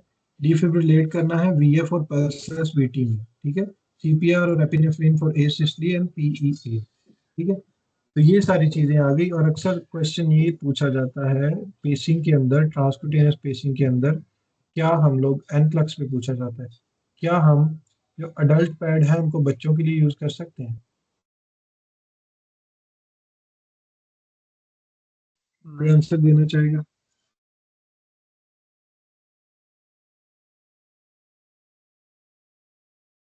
नहीं नहीं सर, करेंगे? नहीं यूज कर सकते, नहीं यूज कर सकते। एक्चुअली कर सकते हैं, पता है। ठीक है, आपने करना क्या होता है, एक पैड को आगे लगाओगे और एक पैड को पेशेंट की बैक पे लगाओगे, जो बच्चा होगा ना उसकी बैक पे लगाओगे, एक फ्रंट पे और एक बैक पे। तो ये इसका आंसर यस था कि कर सकते हैं, ठीक है। तो moving towards the quote of the day, ठीक है। Every heart beat on the ECG tells a story, learn to read it, and you don't just pass and flex, you save lives beyond the exam room. मैं भी यही कहता हूँ कि NCLEX ने मेरी जो थिंकिंग थी, जो सिनेरियोज को देखने का तरीका था, जो कम्युनिकेशन हम में गैप्स हैं पाकिस्तानी नर्सेज में या कहीं पे भी, वो एनक्लेक्स दूर कर देता है। आपको पेशेंट से बात करना, सिनेरियोज को हैंडल करना, आपकी क्लिनिकल जजमेंट, आपकी क्लिनिकल असेसमेंट, इन सारी चीज़ों को एक बूस्ट देता है एनक्लेक्स, ठीक है। सो ईसीजी के ऊपर हर जो है जो हर उसकी बीट है तो एक स्टोरी बताती है। मैं एक किस्सा डिस्कस करता हूँ कि एक पेशेंट था, सर्जिकल आईसीयू था, उसमें मैं ड्यूटी कर रहा था। तो हम लोग टेलीमेट्री पे देख रहे थे, एकदम से रिदम चला। मैंने अपनी कुलीग को बोला आप डिफिब्रिलेटर ले आओ, एंड पेशेंट को मैंने विद इन सेकेंड्स रेडी किया। मैंने रिदम असेस कर ली हुई थी और मैंने विद इन सेकेंड्स पेशेंट को डिफिब्रिलेट किया, और पेशेंट थोड़ी ही देर बाद हमसे बातें कर रहा था, ठीक है। फिर हमने एंटी रिदमेटिक्स मेंटेनेंस के दिए और सारी टीम भी आ गई कोड ब्लू की, लेकिन तब तक एक नर्स ने एक पेशेंट की जान बचा ली हुई थी, ठीक है। सो ये दिया हमें एसीएलएस ने, एनक्लेक्स ने। तो इसी तरह आप लोग भी गौर से चीज़ों को पढ़ते रहें, अपनी प्रैक्टिस को बेहतर से बेहतर बनाएं। वो वाले नर्स ना बने आज भी कि आप लोग पेशेंट डॉक्टर से पूछने जा रहे हो मैंने ईसीजी सही निकाली है कि नहीं, ठीक है। सो अपने आप को अपग्रेड करें। तो wish you best of luck for NCLEX preparation, ठीक है। Thank you for attending today's class. आप सब लोग बहुत अच्छे से पार्टिसिपेट करते हो। आप लोगों की मैं कहता हूँ बहुत अच्छी प्रेपरेशन भी चल रही है, ठीक है। तो इसी तरह से आप लोग जुड़े रहें साज एंड क्लैक्स एकेडमी के साथ। और हमारी जो आगे क्लासेस जुलाई बैच शुरू हो रहा है उसके बारे में दोस्तों को भी बताएं, ताकि मैक्सिमम लोग जो है बैच के शुरू में आए, ताकि उनकी जो क्लासेस हैं वो मिस ना हो। हम इन सारी चीज़ों को जो अभी हम पढ़ रहे हैं जून बैच में, इनको रिपीट कर देंगे उनके लिए। लेकिन जो जुलाई बैच होगा वो एक्चुअल स्टार्ट होगा हमारी क्लासेस का, ठीक है। जितने भी लोग इनरोल करेंगे उनका साथ साथ प्रोसेस भी शुरू हो जाएगा, और फिर हम लोग जो है उनको टाइमली वे में, टाइमली मैनर में उनको प्रिपेयर करेंगे, और जुलाई बैच जो है वो एक्चुअल स्टार्ट होगा क्लासेस का। Thank you so much, this was all for today. I hope आप सबको बहुत अच्छे से चीज़ों की समझ आई होगी। अगर कोई क्वेश्चन इंक्वायरीज हो तो आप मुझे डीएम कर सकते हैं। प्रोसेस के हवाले से, इनरोल होने के हवाले से भी कोई क्वेश्चन हो तो आप इनरोल कर सकते हैं। ये वाला जो लेक्चर है इसको यूट्यूब पे भी अपलोड करूंगा, सो आप लोग मेक श्योर करें कि आप लोग दूसरों को भी बताएं, सब्सक्राइब भी किया करें, और लेक्चर को दोबारा भी सुना करें अगर एक दफ़ा समझ नहीं आती। सो गुड बाय, खुदा हाफिज for today. Thank you so much. Thank you sir. Thank you sir, thank you so much, God bless you. God bless you too.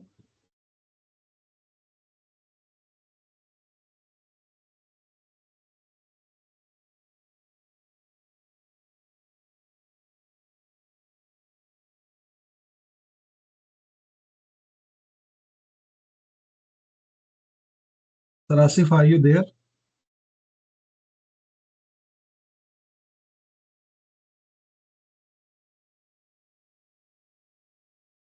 Sir Asif,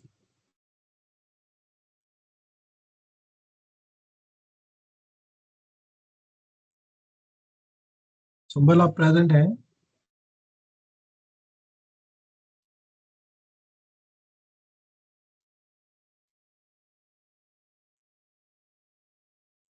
sir hello. Ma'am बोली। अच्छा, विक्टर भाई हैं।